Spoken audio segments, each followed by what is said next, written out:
इस वीडियो में हम बात करेंगे एब्जॉर्प्टिव पावर की और साथ में स्पेक्ट्रल एब्जॉर्प्टिव पावर। तो कोई एब्जॉर्प्टिव पावर क्या होती है? किसी रेडिएशन को एब्जॉर्ब करने की पावर, ठीक है। तो इसको हम किस तरह से डायरेक्ट समझ सकते हैं? कोई सरफेस है और यहाँ पर कुछ रेडिएशन इस पर इंसिडेंट हो रहे हैं, आ रहे हैं।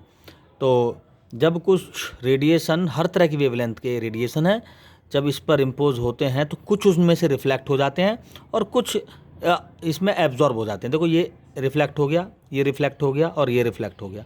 लेकिन ऐसा नहीं है, कुछ एब्जॉर्ब भी हुए हैं, ये दो एब्जॉर्ब हुए हैं इसमें, ठीक।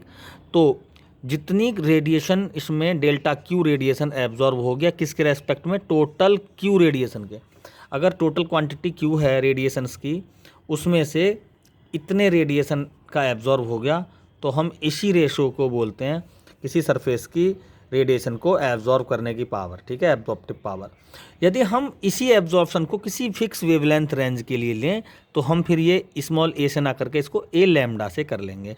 तो कितनी क्वांटिटी एब्जॉर्ब हुई?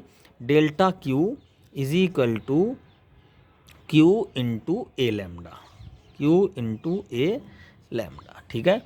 तो ये है हम एब्जॉर्प्टिव पावर और यह है क्वांटिटी ऑफ एब्जॉर्प्टिव रेडिएशन की। ए लैम्डा क्या है? ये एब्जॉर्प्टिव पावर को शो कर रहा है। किसी ब्लैक बॉडी के लिए इसकी value maximum spectral emissive power की तरह ब्लैक बॉडी के लिए 1, तो इसकी भी 1 होती है। क्यों?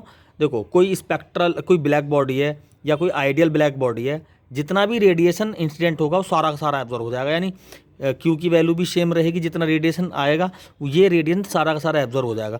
तो डिनोमिनेटर न्यूमरेटर दोनों सेम हो जाएंगे तो 1 आ जाएगा। तो किसी ब्लैक बॉडी के लिए या आइडियल ब्लैक बॉडी के लिए ये जो रेडिएशन ए लैम्डा की वैल्यू होगी वो मैक्सिमम 1 होगी। Thank you.